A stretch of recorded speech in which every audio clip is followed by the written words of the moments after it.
Amén. Antes de empezar, ahí en sus asientos vamos a hacer una oración para que Dios nos guíe. Padre amado, en esta mañana, Señor, declaramos, Señor, que te necesitamos, Señor. Declaramos, Señor, que si tú nos dejas solamente por un segundo, nuestras vidas, Señor, mueren. Te ruego en esta hora, Señor, que tú nos dirijas de principio a fin, que tú hables a la necesidad profunda de nuestro corazón, que tú hables, Señor, a nuestra mente, Señor, que necesita renovarse con tu evangelio, Señor. Yo te ruego, Señor, que nuestras vidas, Señor, sean cambiadas por tu palabra, Señor, y que en este, Señor, nuevo año podamos seguir viendo tu evangelio, seguir profundizando tu palabra, y que nuestras vidas sigan siendo cambiadas a la luz de tu santo evangelio. Entregamos este tiempo a ti y esperamos que tú nos hables, Señor, porque te necesitamos. En el nombre de Jesús, amén y amén. Hace ya varios domingos que no seguíamos con nuestra serie de Romanos, pero ya la estamos retomando. Y el texto central que hoy día tenemos es Romanos capítulo 8, versículos del 14 al 17. Yo voy a leer solamente el primer versículo que dice: porque todos los que son guiados por el Espíritu de Dios, estos son hijos de Dios. En nuestra predicación pasada sobre Romanos, hace semanas atrás, hablamos de los dos versículos anteriores a los versos centrales del día de hoy. Y quiero invitarlo también a que podamos leerlo. Le voy a pedir a mi hermana Claudia que pueda leerlo. ¿Cuál? ¿El 12 y 13? 12 y 13, sí. Así que, hermanos, deudores somos, no a la carne, para que vivamos conforme a la carne. Porque si vivís conforme a la carne, moriréis. Mas si por el Espíritu hacéis morir las obras de la carne, viviréis. Amén. En esos dos versos Dios nos exhorta a hacer morir el pecado en nosotros por medio del Espíritu. Y aprendimos que la única forma de matar el pecado es por medio del Espíritu, mediante la palabra, la oración, pasar tiempo con el Señor. Y si estas cosas están descuidadas en nuestra vida, entonces el pecado puede fácilmente crecer en el corazón y traer consecuencias para nosotros y para los que nos rodean también. Ahora bien, no podemos, yendo a los versículos centrales de la predicación de hoy día, no podemos decir que están desconectados de esos dos versos que acabamos de leer. Porque lo que el apóstol Pablo nos enseñó, podemos ver un hilo claro de enseñanza y que de a poco vamos descubriendo el Evangelio a medida que se desarrolla el capítulo y a medida que se desarrolla el libro. Y en nuestro sermón de hoy día nos vamos a enfocar en lo que Pablo está enseñando en los versos 14 al 17, donde se hace un énfasis especial en una verdad muy importante. Y esta verdad es la que está ahí. Somos hijos de Dios. Esa es la verdad importante que Pablo comienza ya a recalcar en estos versículos, porque anteriormente en todo el libro de Romanos, en ningún momento se nos menciona que somos hijos de Dios hasta este punto. Muchos hay que dicen, todos somos hijos de Dios. No sé si usted ha escuchado de esas personas que dicen, no, yo no voy a la iglesia, pero todos somos hijos de Dios. Sin embargo, las Escrituras nos enseñan de forma clara que no todas las personas que son criaturas, que están viviendo, que están respirando, son hijos de Dios. Vayamos a Juan capítulo 1.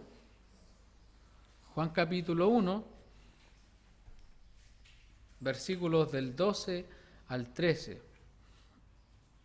Y el primero que lo tenga, o la primera que lo tenga, lo puede leer, por favor. Juan 1, versículos 12 y 13. Mas a todos los que le recibieron, a los que creen en su nombre, les dio potestad de ser hechos hijos de Dios, cuales no son engendrados de sangre, ni de voluntad de carne, ni de voluntad de varón, sino de Dios.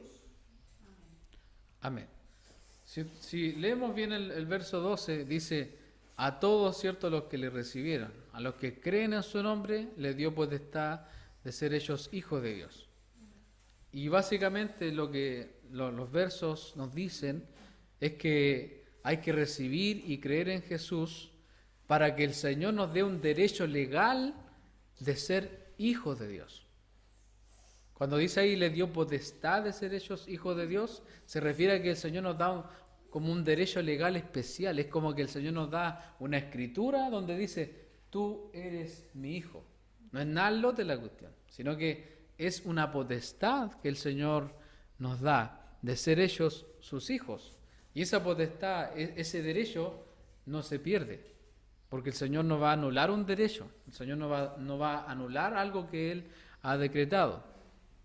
Y algo también importante, que eso no es por nuestra voluntad o deseo de recibir y creer en Jesús, sino que fue la pura buena voluntad de Dios la que nos hizo sus hijos. La pura buena voluntad del Señor. Porque ninguno de nosotros buscó a Dios. Ninguno de nosotros quería ni siquiera acercarse a Dios. Fue Él que se acercó a nosotros. Esa es la clave del Evangelio, entender eso. Y habiendo comprendido este aspecto fundamental de qué es ser un hijo de Dios, vamos a profundizar en algunas características prácticas que nos ayudarán a entender más nuestra identidad como hijos de Dios. Y la primera característica que vemos, según los versículos centrales que leímos, es: todos los que son guiados por el Espíritu de Dios, estos son hijos de Dios. El verso 14 lo dice: porque todos, cierto, los que son guiados por el Espíritu de Dios, estos son hijos de Dios. Este texto nos habla de un aspecto clave de la vida de un hijo de Dios. Y si ustedes se dan cuenta, el verso parte con un porque, ¿cierto? Porque se está refiriendo al verso anterior, que decía: porque si vivís conforme a la carne, moriréis, mas si por el Espíritu hacéis morir las obras de la carne, viviréis. Eso claramente era una exhortación de Dios a nosotros a hacer morir el pecado. Pero Dios no estaba diciendo: pórtate bien, pon todo tu empeño en no pecar, cumple las leyes y tendrás mi aprobación. Sino que Dios lo que estaba diciendo es: hagan morir el pecado por el Espíritu. Es decir, en nuestra lucha diaria contra el pecado, dependan 100% del Espíritu de Dios. Eso es lo que el Señor estaba diciendo. No estaba diciendo, oye, aguántate cuando el pecado llega ahí. No, porque cuando uno se aguanta es peor. Cuando las personas tratan de luchar, cuando luchamos con nuestras propias fuerzas contra el pecado, siempre vamos a fallar. Pero cuando dependemos del Señor, ahí es distinto. Si queremos dejar de hacer aquello que tanto trae problemas a nuestro corazón, a la familia, a la comunidad quizás, no debemos confiar en lo que nosotros podemos hacer. Ya hoy me portaré bien. Si mi esposa dice algo, no le voy a responder. 5 minutos más tarde peleando de nuevo con la esposa. Pero es distinto cuando clamamos a Dios y le decimos: Dios, soy iracundo, me irrito fácil, ayúdame. Eso es depender de Dios. Eso es depender 100% de Dios. No es, hoy día sí que, si mi esposa me dice algo, no la voy a pescar. Eso es depender de lo que uno puede hacer. Pero depender de Dios es decir, si mi esposa me dice algo, yo sé que me voy a irritar, yo sé que me voy a enfadar, pero Señor, ayúdame. Es reconocer que somos malos en realidad, que fallamos. Si al final no sacamos nada con ocultar lo que somos. En realidad somos malos y necesitamos al Señor. Eso es, en realidad, es hacer morir las obras de la carne. Y es ahí donde también vemos reflejado lo que el verso 14 nos enseña cuando dice: porque todos los que son guiados por el Espíritu de Dios, estos son hijos de Dios. Y aquí algo súper importante es la palabra guiados. Viene del griego ago, que habla de ser arrastrados. La palabra ago significa arrastrar. Es decir, esta palabra guiado significa arrastrado, conducido, llevado por el Espíritu de Dios. Es decir, una característica fundamental de los hijos de Dios es que somos guiados por el Espíritu de Dios, y esa guía o arrastre se demuestra prácticamente en nuestra lucha diaria contra el pecado. Cuando no quieres hacer lo malo es porque el Espíritu Santo te está arrastrando a Dios, te está llevando a Dios. Recordemos que nuestra carne, nuestro corazón, ¿cómo es nuestro corazón? Engañoso, más que todas las cosas. ¿Quién lo conocerá? Solamente el Señor. Romanos 7, 18 al 19. Está ahí cerquita. Del 18 al 19.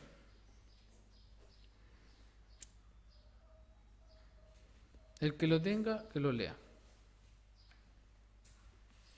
Porque no hago el bien que quiero, no el mal que no quiero, eso hago.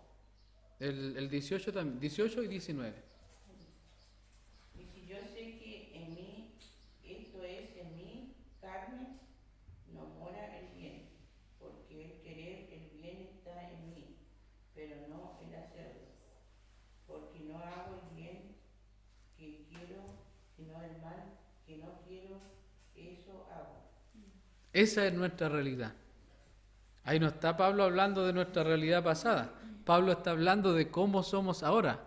Yo sé que en mí, esto es mi carne, mi corazón, no mora el bien. Esta piel, estos órganos, no mora el bien aquí. Porque el querer el bien está en mí, pero no el hacerlo. Queremos todo hacer el bien, queremos portarnos bien, queremos ojalá no causarle daño a nadie, no hacer sentir mal a nadie. Pero no nos sale, porque el mal está en nosotros. Y el 19 decía, porque no hago el bien que quiero, sino el mal que no quiero, eso hago. ¿Recuerdas alguna vez que tu mamá o tu papá te arrastró en contra de tu voluntad para hacer algo? Yo me acuerdo que era bien flojo para bañarme. Así mis papás me pescaban y me metían en la bañera. Pero eso no era algo malo, eso era algo bueno. Ellos lo hacían por nuestro bien. De esa misma forma, el Espíritu Santo nos guía a todo aquello que es bueno. Por ejemplo, piensa en un conflicto reciente. Si el Espíritu Santo está en ti, seguramente te guió a pedir perdón y reconocer tu pecado. Porque cuando uno está en un conflicto, ¿qué quiere la carne? La carne quiere ganar, ¿cierto? Quiere salir victoriosa. No, yo le dije lo que tenía que decirle y no me importa cómo se haya sentido. Así somos nosotros. Pero en cambio, cuando el Señor nos arrastra a hacer su voluntad, cuando el Señor nos guía a hacer su voluntad, ¿qué hacemos? Me equivoqué. Perdóname. Voy a cambiar con la ayuda del Señor. Eso es lo que pasa cuando el Espíritu Santo nos está guiando. Es totalmente distinto nuestra actitud. Entonces, por la guía del Espíritu en nuestro corazón es posible hacer lo que para nuestra carne es imposible: humillarse, decir me equivoqué, decirle al Señor, pequé contra ti, Señor. Eso nuestra carne no lo hace. Hacer lo que a Dios le agrada, vivir el Evangelio, es posible porque el Espíritu Santo nos guía a hacerlo. Y eso se debe a que Jesús prometió acerca de qué haría el Espíritu Santo en la vida de los creyentes. Juan 16, 13.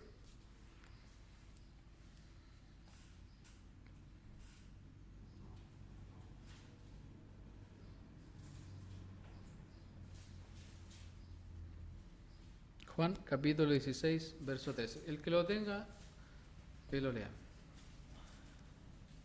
Pero cuando venga el Espíritu de verdad, Él os guiará a toda verdad, porque no hablará por su propia cuenta, sino que hablará todo lo que oyere. Y os haré saber las cosas que habrán de venir. Él me glorificará, porque tomará de lo mío y os dará saber. Amén. Aquí algo importante a identificar es que en el español, como leemos aquí en el verso 13 de Juan 16, dice, Él os guiará a toda la verdad, ¿cierto? Y en el verso 14 de Romanos dice, todos los que son guiados por el Espíritu del Señor. Y acá en Juan 16:13, la palabra guiará en el griego es distinta a la de Romanos 6:14.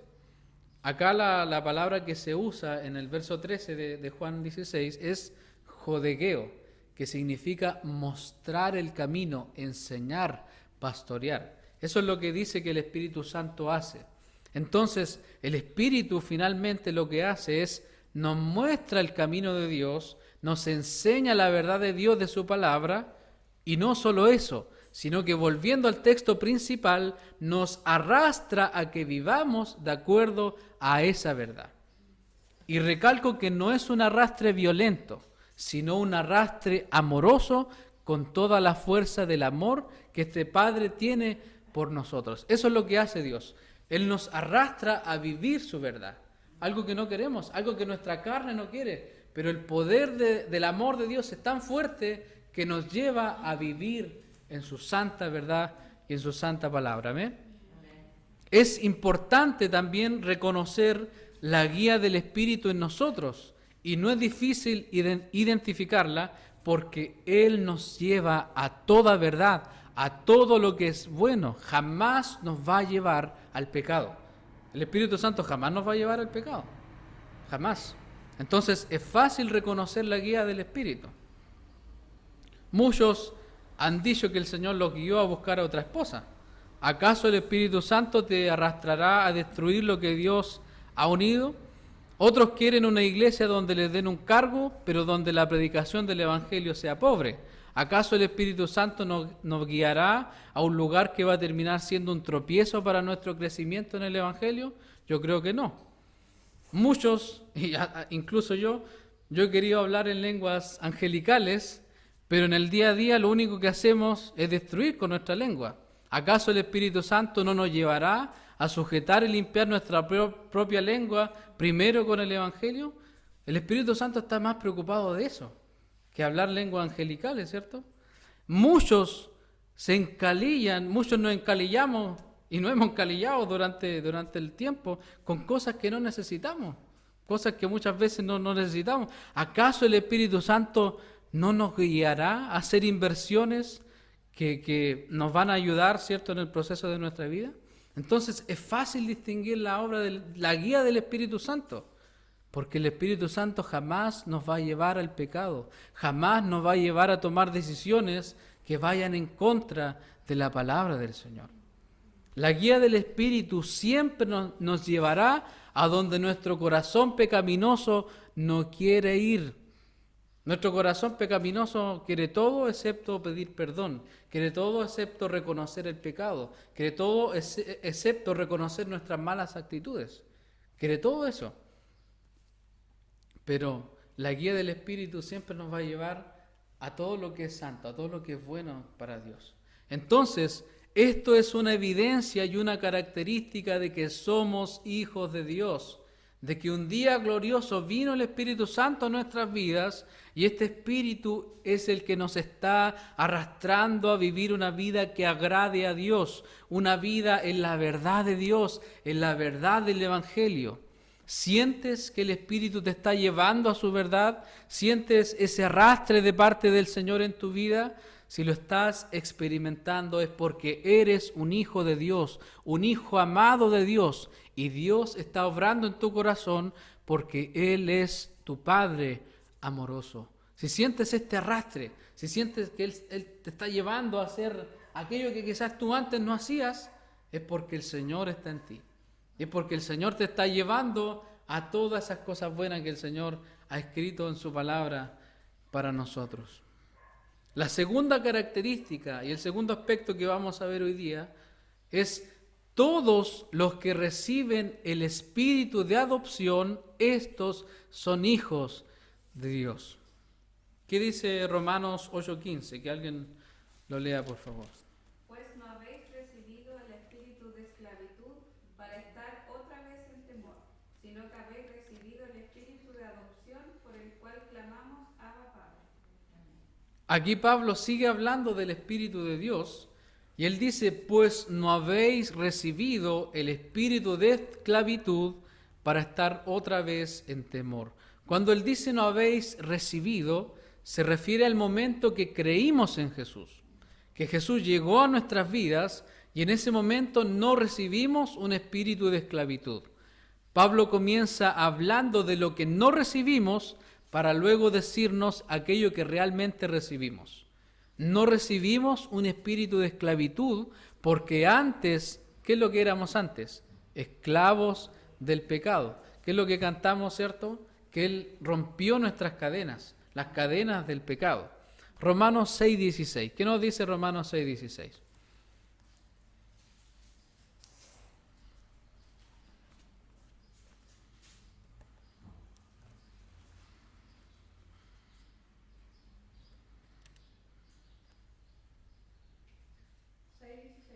Sí.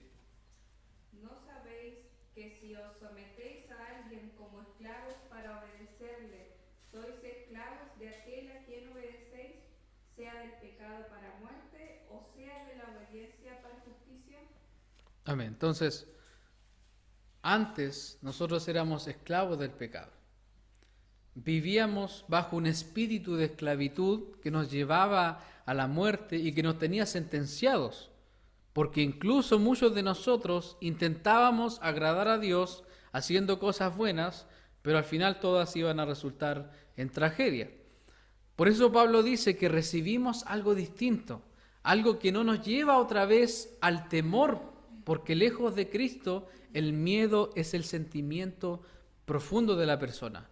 Miedo al futuro, miedo a la muerte, miedo al día, a la noche, tantas supersticiones, ¿cierto?, que hay. Miedo a todo, pero principalmente miedo a la ira de Dios. Y yo le pregunto a usted, hoy día, hermano, hermana, ¿a qué le tienen miedo? ¿Tienes algún miedo o temor? No estoy hablando de ratones o arañas. ¿Tienes miedo a que cuando te mueras te vayas al infierno? ¿Tienes miedo al futuro? ¿Tienes miedo a perder tu salvación?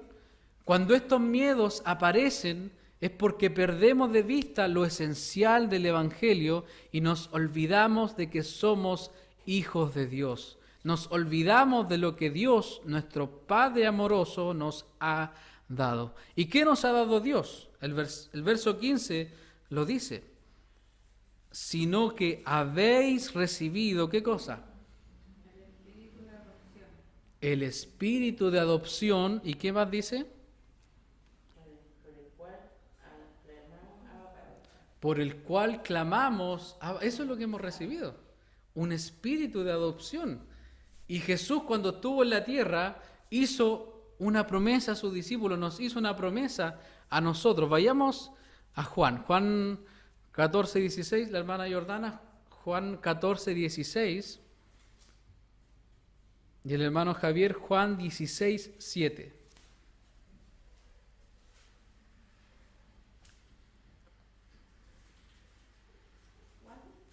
Juan capítulo 14, verso 16.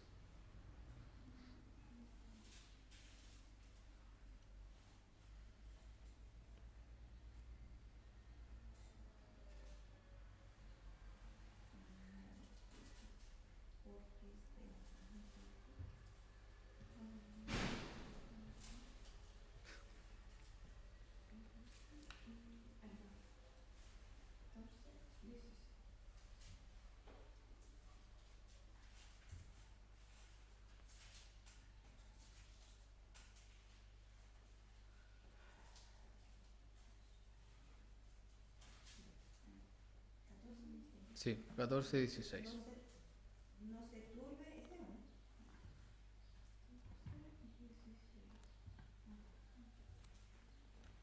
Si algo 16. Y yo rogaré al Padre, Sí, ese mismo. dará otro consolador para que esté con vosotros para siempre. Amén. Entonces Jesús dice aquí, y yo rogaré al Padre y os dará otro consolador para que esté con vosotros para siempre. ¿Y qué dice Juan 16:7, hermano Javier?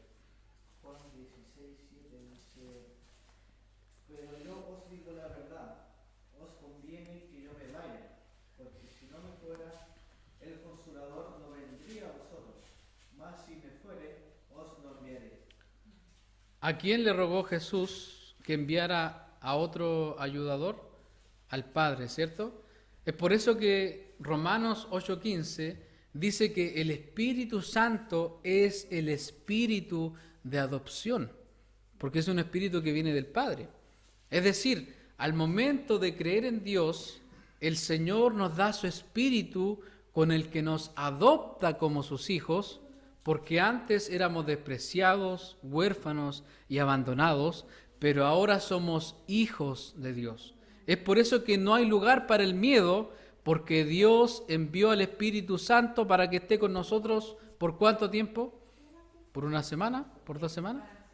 Para siempre. ¿Se dan cuenta? Esto es para siempre, no es por un momento, no es hasta que usted tenga la fuerza suficiente para aguantar, es para siempre. Jesús le pidió al Padre que enviara al Espíritu de adopción para que nosotros viéramos a Dios igual como Jesús lo ve, como su Padre.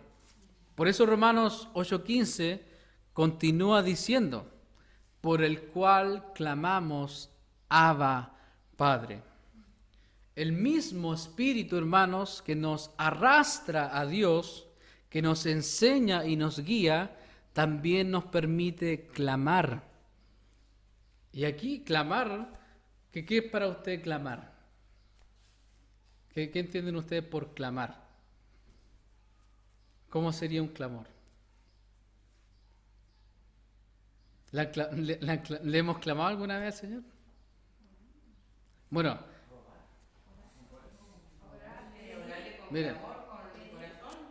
miren, clamar viene del griego kraso, que significa gritar. Es decir, llamar a gritos, chillar, exclamar. Es como cuando, por ejemplo, el Davidcito está en peligro y grita, papá, papá, así. Eso es clamar. Claro, entonces el clamor siempre está relacionado a gritar. Y a veces uno no grita mucho. O sea, gritamos cuando nos enojamos a veces. Esto no es algo formal, hermanos, no es algo protocolar, sino que es algo espontáneo. Esto habla de un grito de un hijo por su padre cuando dice papá, papá, papá. Así es este grito. Es algo que es propio de una relación de padre e hijo. Gálatas 4:6, veamos qué nos dice Gálatas 4:6. Está después de Romanos, está por ahí. Y por cuanto sois hijos de Dios, y por cuanto sois hijos, Dios envió a vuestros corazones el espíritu de su Hijo, el cual clama, Abba, Padre. Entonces, algo muy similar, ¿cierto?, a lo que está en Romanos 8:15. Y por cuanto sois hijos, Dios, el Padre, ¿cierto?, envió a vuestros corazones el espíritu de su Hijo, el cual clama, Abba, Padre. Este texto nos aclara más lo que Dios nos ha dado. El espíritu de adopción es también el espíritu mismo de Jesús. Por eso que Jesús dice, yo me voy, pero yo también voy a estar con ustedes. Porque al final el mismo espíritu de Jesús se quedó con nosotros y está con nosotros y está en medio de nosotros. Y Dios lo envió a vivir dentro de nosotros y por medio de ese espíritu podemos gritar a Dios como un niño grita a un padre, Abba, Padre. Clamar a Dios, Abba, Padre, es solo posible por la obra de Cristo, por el sufrimiento, por la cruz que Cristo cargó. Incluso Jesús, en medio de su sufrimiento, clamó, Abba, Padre. Vamos a Marcos capítulo 14.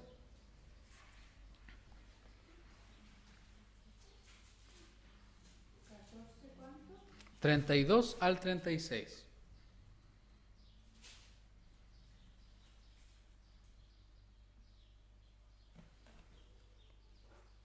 ¿Lo tiene? Sí, léalo nomás. Marcos 14, 32 al 36.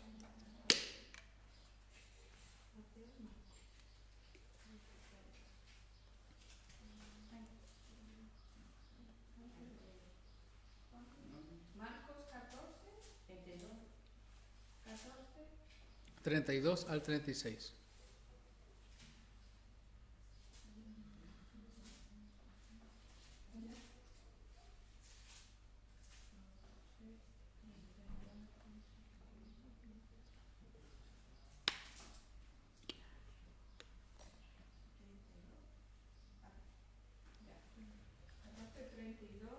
Al 36. al 36, dice así. Vinieron pues a un lugar que se llama Getsemaní y dijo a sus discípulos: sentaos aquí, entre tanto que yo oro. Y tomó consigo a Pedro, a Jacobo y a Juan, y comenzó a entristecerse y a angustiarse. Y les dijo: mi alma está muy triste, hasta la muerte. Quedaos aquí y velad. Yéndose un poco adelante, se postró en tierra y oró que si fuese posible pasase de él aquella hora, y decía: Abba Padre, todas las cosas son posibles para ti. Aparta de mí esta copa, mas no lo que yo quiero, sino lo que tú. Vino luego y los halló durmiendo y dijo: ¿era hasta el Sí, 36? era hasta el 36, sí. Abba, pongan atención a esto. Abba era el nombre cariñoso que usaban los niños arameos del siglo III a.C. al siglo III después de Cristo, al referirse a sus padres, y combina algo de la intimidad de la palabra española papá con la dignidad de la palabra padre, de modo que es una expresión informal y a la vez respetuosa, Abba. Por lo tanto, más bien que un título, era una forma cariñosa de expresarse y una de las primeras palabras que un hijo aprendía a decir. Eso significa Abba. ¿Qué es lo primero que se le enseña a un niño a decir? Papá y mamá, ¿cierto? Sería raro que un hijo trate a su padre o madre por su nombre. No se le enseña, ¿cierto?, a un hijo el nombre del papá o de la mamá. No, lo normal es que uno le diga a su padre papi, papá, papito, entre otros. Podemos decir entonces que cuando Jesús estaba en agonía, cuando estaba sudando sangre, cuando estaba en el momento más difícil, Él acudió como un niño a buscar la fuerza de su Padre. Y si Jesús hizo eso, también podemos hacerlo nosotros. Si Jesús en su momento más agónico, más sufriente, hizo eso, también lo puedes hacer tú, hermano. Acercarte como un niño a tu Padre.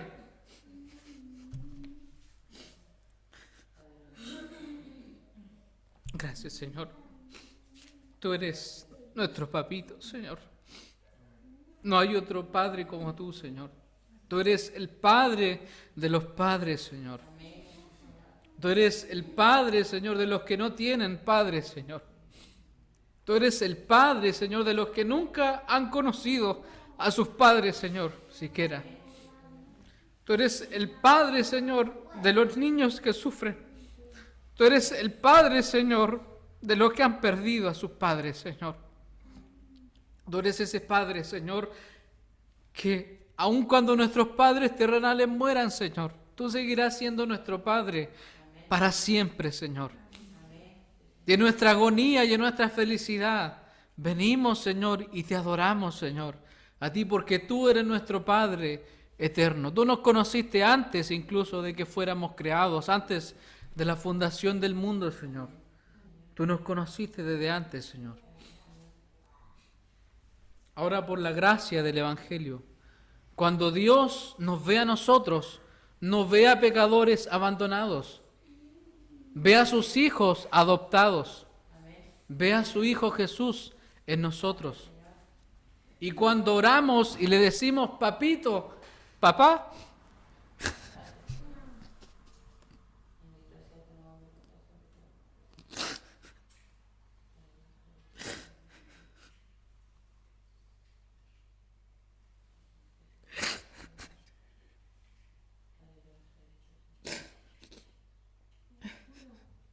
Gracias, Señor. Señor, es real. Señor, no es un cuento. Él es real, su presencia es real.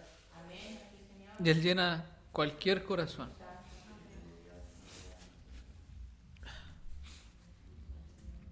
Cuando usted en su oración le dice, papito, papá, Abba Padre, Él no escucha a huérfanos. Él escucha a su propio Hijo Jesús. Porque solo por su obra todos podemos clamar al Señor y tratarlo como nuestro Abba Padre, nuestro papi lleno de amor y consuelo para nosotros. Quédese ahí en su asiento y vamos a orar y dar gracias a Dios.